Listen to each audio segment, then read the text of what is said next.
complete autonomy at 16. You know, nobody told me when to get out of bed. No one told me to go to school. No one told me I couldn't work this weekend. If I wanted to work 12 hours, so I literally had complete freedom. I grew up right here on the street, Narragansett Street, where our main office is. And my mom was a self-employed hairdresser, worked out of the house.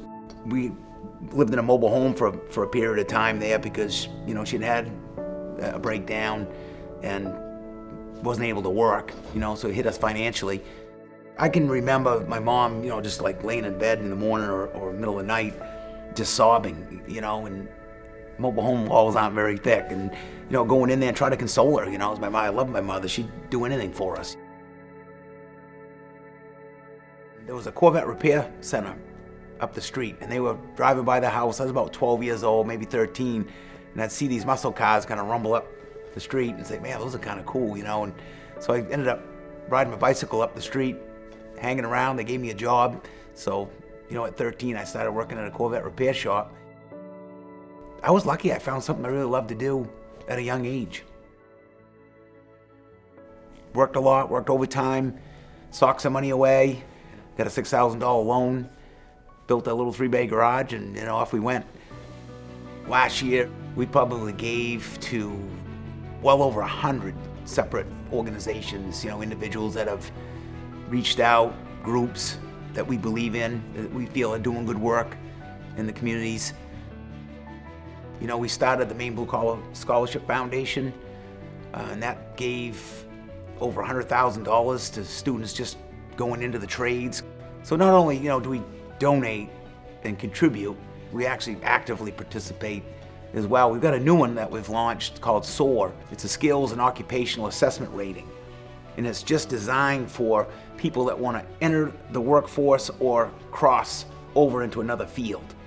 Immigrants that are here, we can rate their skill, determine, okay, what is it that you did in your home country, and then go and do an actual hands-on assessment. They go over with an instructor, spend a few hours with them, and actually show them what they can do. And then we rate that person as to how many years experience in the US that they would have, say 3 years experience.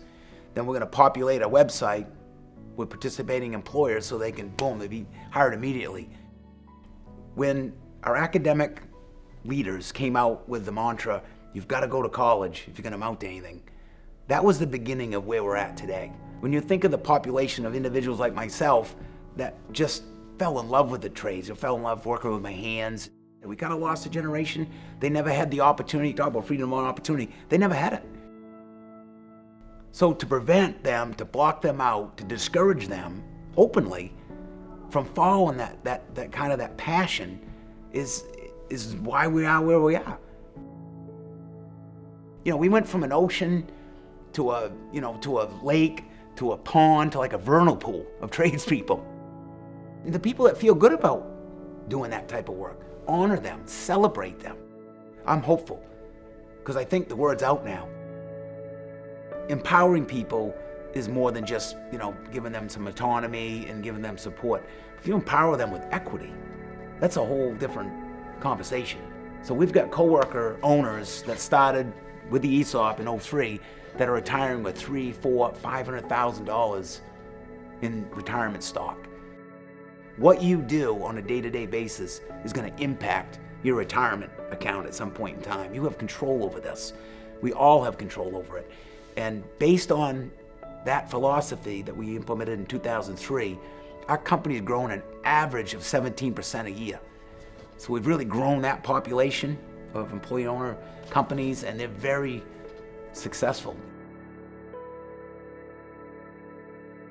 Our goal at Moody's is clear. You know, back in 2001, we wanted to be the employer of choice and the repairer of choice. Options are now on the table that weren't before, and I'm thrilled, because that's going to be the secret to our success in the future. Our best days are ahead. Even though we've had a great run to this point, we've grown our talent. You know, our leadership core is 75 strong. These are young, up-and-coming individuals that are motivated and they want the company to grow and succeed. So I really feel bullish on Moody's over the next, 2 to 5 years.